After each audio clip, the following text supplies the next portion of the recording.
Okay. We expect tawde tamo na lagbibase.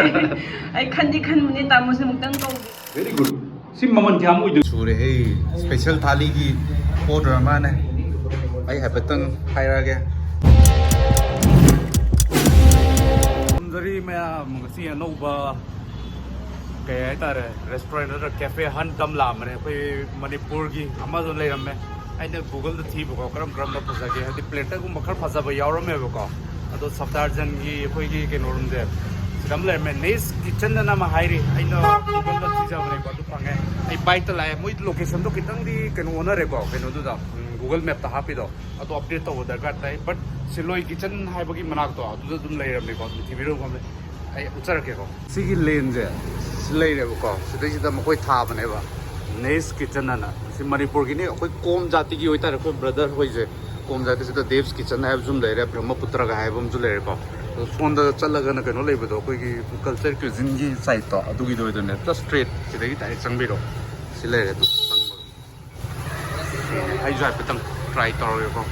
वैसे के नाम ले माने राइस बियर अवेलेबल का है नागा थाली मणिपुरी स्नैक्स चाउमिन सी मैम जाई मनुंग दु लगे को वर्किंग टाइम में 12 to 11:30 pm ड्रिंक्स के का लोय हापे तो केनो दो उच्चार के मनुंग दको नजी को मैं मोइसे सियाम फजरी ने तौरी से अनोबो सेटअप ने ये जुलाई स्वाई तकी होमा ले को था मम खाय बनाय माने सिले रे मनुंग संग से गुड वाइब्स को जो हम इरी है सीधा नंबर से बटरफ्लाई लैम्प तो लेरी टेम्परेचर से मुझे 16 सेट तो रहे not right see around 24 set तो व्यू आई रम मगे को सीधा सिस्टर हम लाइ रे हाय सिस्टर हम तो हैप्पी बे आगे तरह आई गिमिंग सनानु लाइक हमना कक्सिंग मार्केट तगी दो कोई से नेस किचन से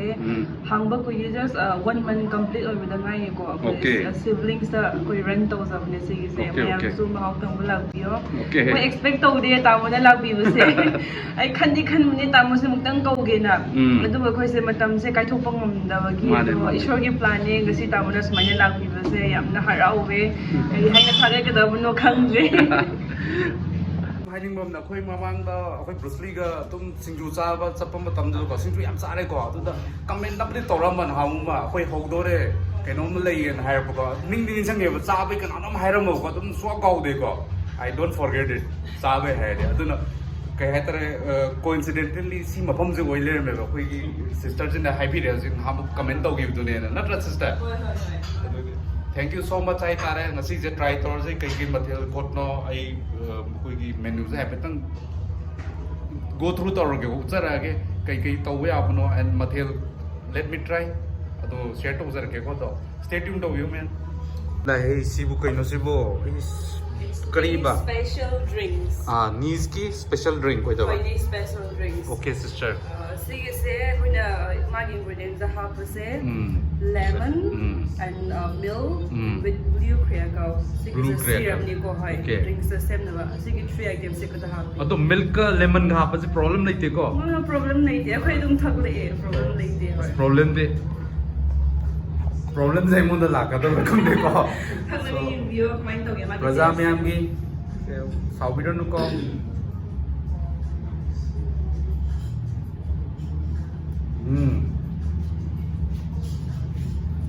how am thick ko erga creamy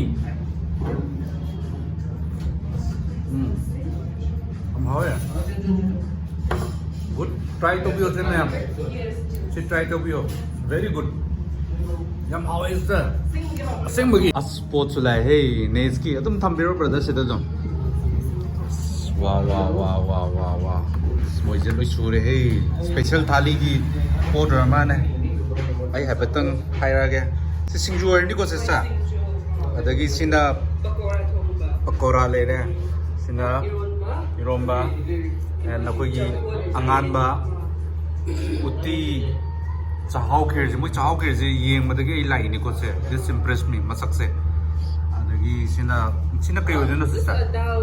Hawaii ne ko Hawaii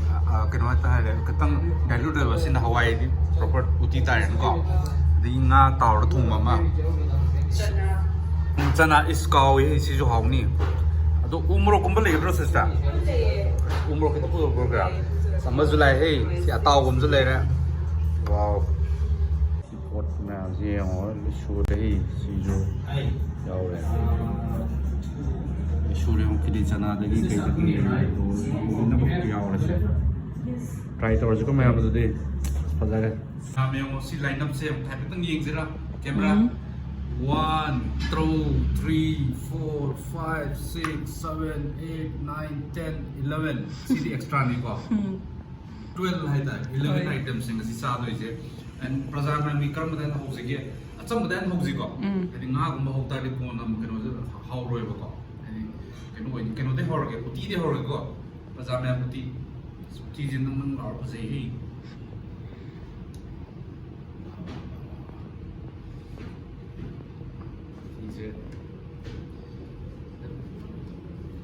Di kumem pada mayam yam tak camera tu kita nangsen terus pada mayam gi sound ko isa rahe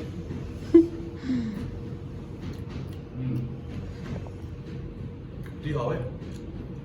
sinju jim try tor ko eno jega mimi yam ni nang ja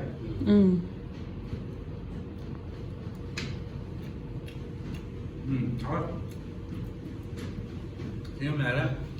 And uti ka sinju ka loi kare and jinga de tek tor ko me sam na hana sa ni ka na je taw ma thung ka sem ma de na je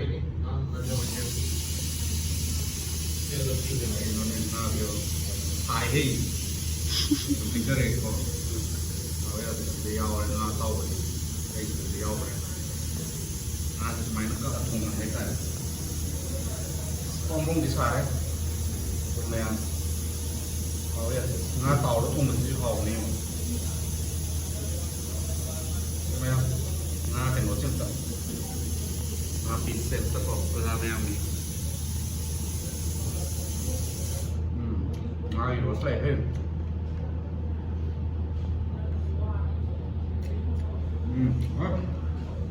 khuyên nè cái nó tôm đỏ ngã sáng cũng mất tôm mà đỏ rồi cái flavor nó ăn cũng là của đỏ tôm mắm lẻ Hang Kong bagi flavor lah pada mana mama. Jadi kue hot semua ni saya amai ba. Mai tu lah. Apa mungkin dia kue sama orang bayar orang tu berada. Sama orang orang nak kopi pun bayar orang. Taste tu lah. Kue kena tong bayar. Nak hang mungkin tong bayar taste tu lah. Apa? Kalau ngada mungkin nak pizza, mana pizza tahu tu ni luka. Tapi lepas ni ada yang dia tasty good hai tak? Sampai na. Atau ibu chat resi atau window resi. Good. Just to video ko kari taste no comment to no hai ba do yeng ko sinju do mo di ai kem hai ningai letre uti ju ma ju yanagra uti je ai hoji bok tenar ba da any restaurant bon do ko si no kwai de ina number 1 da tham ninge si gi fitness kitchen uti je too good sim le pra ya de ai approve ne sim ma di tai le video mem je ke no nga join tem hai gra si ai hai ba ni nga sang thong ba gi ke no do man mam la ko da tungan ba dum manam do lai hawai so aroi bidang tem khai gen tam je mayam gi damakta si sahau khe ra je machu je ta ai di musai o bane ne moi internet se da google da to how ka tra na ina khan da na masi je lak pane masi hai pa try tor ko praja mem saw be de mayam ko saw no ko praja mayam gi ai to hona jare ko mayam gi representative hoina wow how eh cái nó có dao thì may à, dù biết cái cả, anh vẫn thích quay mà may chứ, một số typically ngầu đi cái tàu tôi thì may color gì nó purple rồi có, cái nó dao mà này, Christmas dao đấy thôi, very rich, too good, anh photo tôi anh đào lên, anh sẽ làm cái hai đợt nữa được photo em bây giờ cái hậu tôi mà lên, à tôi mua rồi mà em, ai suy gì may nè, cái tăng cái ingân là đi mấy đà lắm rồi, suy zo ai hai ra cái con nó có vật đấy mai phải mà lôi ra nó hay đi bốc cái gì phân đấy à đồ bút anh im đi sang ngâm đấy có ta xem là Hawaii tung mà đúng không cái angan mà đúng không cái sister đó hay sasan lôi come on kili chana adu khair adu sida magi neski sida cái nó drink mà yaw je lei di adu sa ga magi angan bu sa tra tra si sa ga mayam nu khan bi ro ko come on adu ne du sa re mayam je ai happy ulage yung ko lo pura empty ꯑꯩ ꯍꯥꯏꯖꯔꯒꯦꯀꯣ ꯀꯩ ꯈꯤꯇꯪ test ꯋꯥꯠꯂꯤꯁꯦ ꯑꯩꯈꯣꯏꯒꯤ ꯀꯩꯅꯣꯁꯦ ꯄꯀꯣꯔꯥꯁꯦ ꯑꯃ ꯈꯤꯇꯪ improvement ꯗꯔꯀꯥꯔ ꯇꯥꯔꯦꯀꯣ ꯑꯩ ꯊꯧꯁꯨ ꯊꯧꯁꯥꯔꯨꯗ꯭ꯔꯦ ꯉꯁꯤꯗꯤ ꯀꯩꯅꯣꯗꯤ ꯃꯊꯦꯜ ꯌꯥꯝ ꯌꯥꯝꯃꯕꯅꯤꯅ ꯑꯦꯟ ꯁꯤꯡꯖꯨꯁꯨ ꯇꯣꯞ ꯀ꯭ꯂꯥꯁ ꯎꯇꯤꯁꯤꯃꯗꯤ ꯅꯝꯕꯔ 1 ꯑꯩ ꯍꯥꯏꯖꯒꯦꯀꯣ ꯍꯧꯖꯤꯛ ꯑꯦꯅꯤꯋꯦꯌꯔ ꯑꯩꯈꯣꯏꯁꯤ ꯀꯩ ꯍꯥꯏꯇꯥꯔꯦ ꯗꯦꯜꯂꯤꯁꯤꯗ ꯔꯦꯁꯇꯨꯔꯦꯟ ꯂꯩꯕ ꯃꯌꯥꯝꯗꯗꯤ ꯁꯤꯅ ꯅꯝꯕꯔ 1 ꯎꯇꯤꯁꯤꯗꯤ ꯑꯗꯨ ꯃꯌꯥꯝꯒꯤ ꯃꯛꯇ ꯕꯥꯄꯨ ꯀ ꯕꯥꯞ ꯍꯥꯏꯇꯥꯔꯦꯀꯣ ꯍꯥꯏꯕꯗꯤ ꯃꯌꯥꯝꯒꯤ ꯐꯥꯗꯔ ꯑꯣꯐ ꯑꯣꯜ ꯁꯪꯒꯣꯝ ꯈꯦꯔ ꯍꯥꯏꯔꯒꯅ ꯑꯩꯈꯣꯏꯒꯤ ꯅꯩꯁ ꯀꯤꯆꯟꯒꯤ ꯁꯪꯒꯣꯝ ꯈꯦꯔꯁꯤꯃꯨꯛ ꯅꯩꯕ ꯌꯥꯎꯗꯦ ꯀꯩꯅꯣꯝ ꯍꯪꯅꯤꯡꯕ ꯑꯃꯅ ꯍꯧꯖꯤꯛꯀꯤ ꯑꯩꯈꯣꯏ ꯍꯧꯖꯤꯛ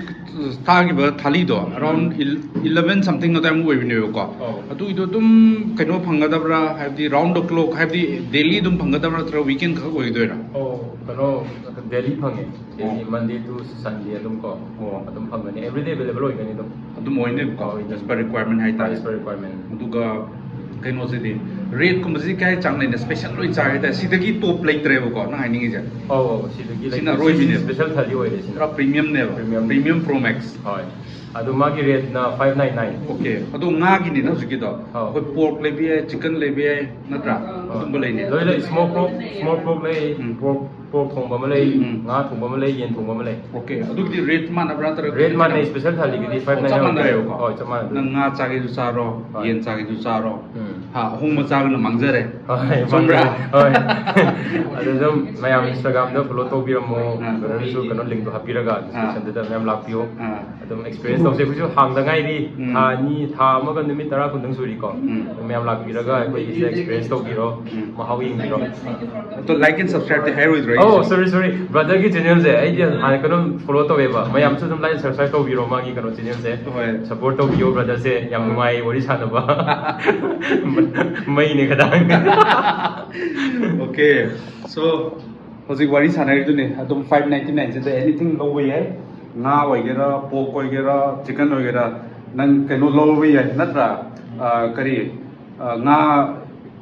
ꯄꯣꯛꯀꯤ ꯃꯍꯨꯠꯇ ꯅꯪ ꯀꯩꯅꯣ ꯀꯔꯤꯕ ꯃꯥꯏꯔꯦꯟ ꯑꯉꯧꯕ ꯂꯧꯔꯁꯨ ꯌꯥꯅꯤ ꯑꯄꯥꯝꯕꯅꯦ 599